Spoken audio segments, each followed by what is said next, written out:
मंडळी नमस्कार, मी रिनेश रंजन. आपण पाहत आहात बातम्यांची बातमी. मंडळी हल्ली देशभरात चर्चा एकच सुरू आहे, नितीन गडकरी. गडकरींच्या रस्त्यांचं खरं सत्य काय? देशाच्या तिजोरीमधून म्हणजेच तुमच्या आमच्या खिशातून हजारो कोटी रुपये खर्च झाले. त्यांच्या कामाचा चांगुलपणा सांगण्यासाठी मेन स्ट्रीम मीडियावर नितीन गडकरी यांच्या डझनभर मुलाखती झाल्या आपण पाहिल्या असतील. शेकडो भाषणांमधून गडकरींनी आपल्या कामाची पोथी वाचली आणि तुम्ही आम्ही ऐकली. मग स्वतःची वाहवा करून घेणाऱ्या गडकरींचे पूल का खचत आहेत, रस्ते का फुटत आहेत, हा प्रश्न आहे. मुद्दा फक्त रस्त्यांचाच नाही मित्र. लोक म्हणतात पेट्रोलमध्ये इथेनॉल मिसळून स्वतःच्या मुलांना फायदा पोहोचविण्यासाठी E20 फॉर्म्युला साहेबांनी देशावर थोपवला आणि हजारो वाहनं रस्त्यावरच बंद पडत आहेत. याचं उत्तर कोण देणार, हाही प्रश्न आहे. कदाचित याच नादात रस्त्यावर पुरेसं सिमेंट मिसळण्यात गडकरी अपूर्ण राहिले आणि रस्त्यांना अकाली भेगा पडल्या असंही लोक बोलतायत.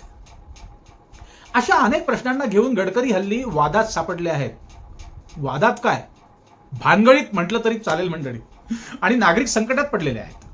मंडळी आज कुठेही जाऊ नका, शेवटपर्यंत बघा, हा व्हिडिओ बघा.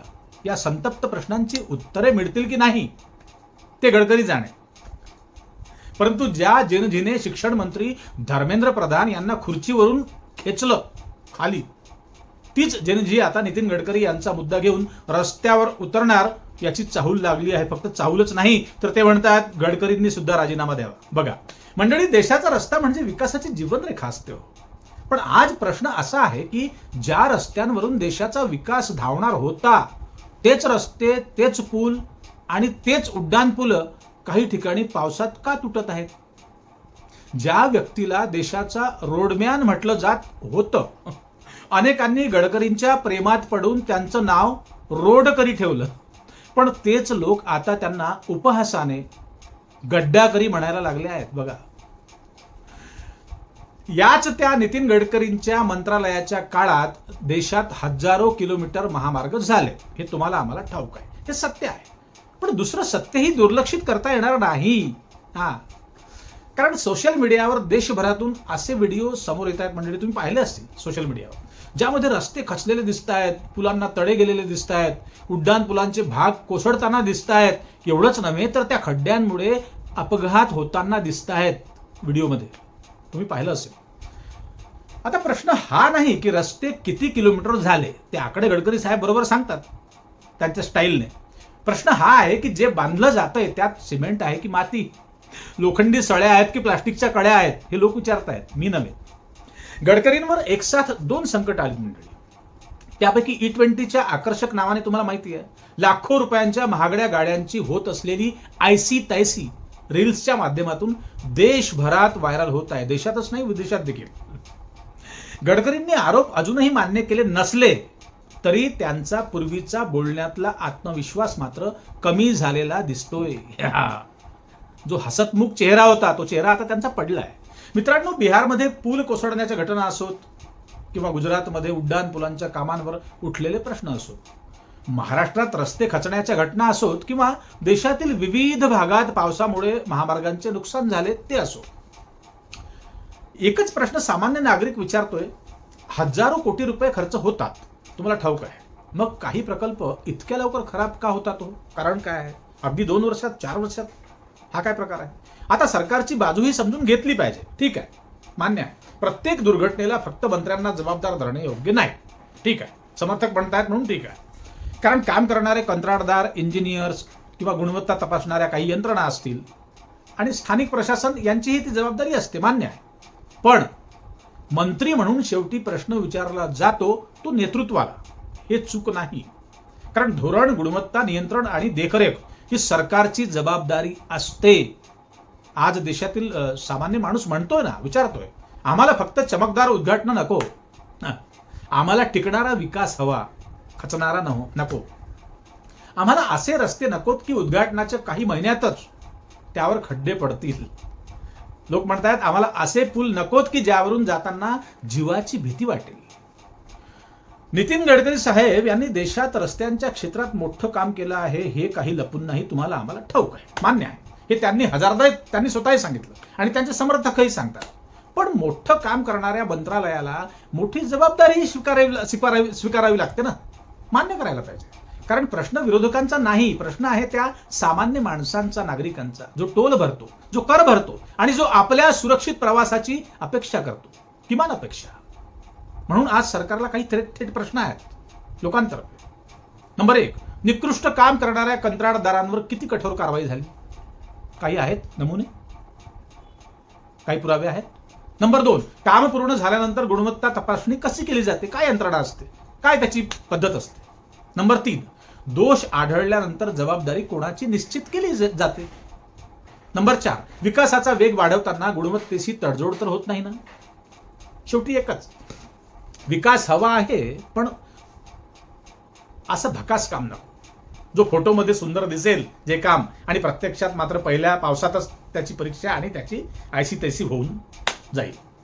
रस्ते फक्त किलोमीटरमध्ये मोजले जात नाहीत, ते मोजले जातात त्या रस्त्यावरून सुरक्षित घरी पोहोचणाऱ्या प्रत्येक नागरिकाच्या विश्वासाने. हे फार महत्वाचा मुद्दा.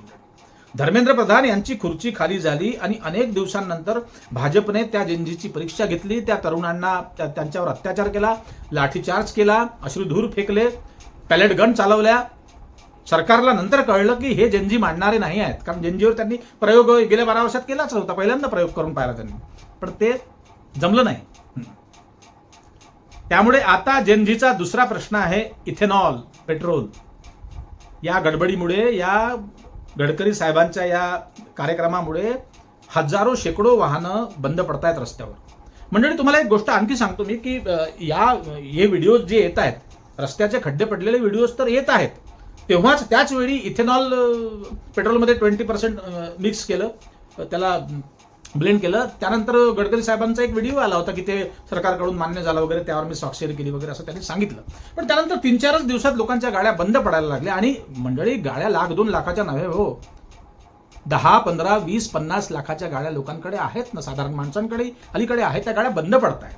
आणि साऱ्या आयुष्यभर माणूस एक घर बांधतो, एखादं लग्न करतो, एखादी गाडी घेतो, आणि त्याची एकुलती एक गाडी अशी बंद पडावी रस्त्यावर. इतकं पाप तर सरकारने करू नये. आणि गडकरी साहेबांनी याकडे खरंच लक्ष द्यायला पाहिजे.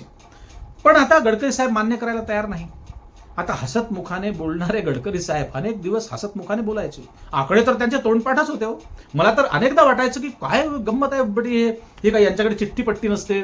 मैंने यहाँ से यहाँ रास्ता इतने किलोमीटर किया, यहाँ से यहाँ अभी 2 घंटे में पहुंच जाएंगे, यहाँ से वहां अभी 12 घंटे का रास्ता मैंने 8 घंटे पे लेकर आया हूं, मैंने ये किया, मैंने वो किया, मैंने ये किया. मला तर कधी कधी वाटत होतं की गडकरी साहेब स्वतःच गिट्टी आणि रेती त्याच्यावरती टाकतात का जाऊन. इतकं प्रत्यक्ष ते खरं वाटायचं, किंवा होतंय असेलही, प्रश्न नाही. पण मंडळी, मी केव्हा खरं मानलं माहिती आहे? मी त्या मीम्सवर किंवा त्या व्हिडिओ जे काही रील्स आले त्यावरती मी खरं मानलं नाही. परवा माझ्या एका मित्राचा फोन आला, जो माझा ऑर्केस्ट्रा फील्डचा जुना मित्र होता. त्याने स्वतः, तो भाजप समर्थक आहे जुना, पण त्यानेही सांगितलं की अरे दिनेश, माझी गाडी 15-16 लाख रुपयाची काही गाडी त्याने घेतली, आर्टिस्ट माणूस आहे, कलाकार आहे. त्याने स्वतः मला सांगितलं फोन करून की माझीही गाडी खराब झाली. आणि कारण त्यांना कंपनी तर हमी घेत नाही, त्यांना त्यांचे निकटचे जे काही त्यांचे मेकॅनिकल्स असतात ते सांगतात की हा सगळा मुद्दा, हा सगळा प्रॉब्लेम, हा सगळा प्रश्न, ही सगळी अडचण त्या इथेनॉलमुळे झालेली आहे. तर गडकरी साहेब, तुम्ही मान्य करा. आता लोकांचं कसं आहे बघा, लोक जेव्हा उतरतात ना, उलट पडतात. जोपर्यंत समर्थन आहे तोपर्यंत समर्थन आहे. लोक भाषणांवरती टाळे वाजवतात, शिट्ट्याही फुंकतात लावणीतल्यासारख्या. पण ज्या दिवशी हे टाळकं सटकलं त्या दिवशी लोक रस्त्यावर येतात. जेनजीचा तुम्ही तमाशा पाहिला आहे, आणि तो तमाशा पुन्हा होणार. लोक बोलतायत गडकरी आता फसले आणि गडकरींचाही राजीनामा झाला पाहिजे, आणि गडकरींनाही खुर्चीवरून खाली खेचण्याची तयारी जेनजीची झालेली आहे. मंडळी, तुम्हाला काय वाटते कमेंटमध्ये नक्की लिहा. आपल्या चॅनलवर नवीन असाल तर सबस्क्राईब करा. असं व्हायला नको हे तुम्हाला वाटत असेल तर खरंच कमेंट्समध्ये भरभरून कमेंट ठोका आणि हा व्हिडिओ व्हायरल करा. कारण हा गडकरींवरती, इथेनॉलवरती, आता या मुद्द्यांमध्ये, या गर्दीमध्ये हा माझा पहिला व्हिडिओ कदाचित असेल. व्हिडिओज अनेकांचे आहेत, पण एक सविस्तर विश्लेषण करणारा हा व्हिडिओ माझा असू शकतो मंडळी. तर सबस्क्राईब करा चॅनलला, आणि घंटी बडवाती, वाजवा घंटी टन, आणि त्याला ऑल करा, म्हणजे तुम्हाला नोटिफिकेशन्स येतील माझे. कारण मी दररोज मेहनत करतो, दररोज रिसर्च करतो, तुमच्यासाठी नवीन नवीन विषयावरचे व्हिडिओ बनवत असतो. ठीक आहे, लाईक करायला विसरू नका. पुन्हा भेटूच. तोपर्यंत नमस्कार. जय हिंद, जय महाराष्ट्र.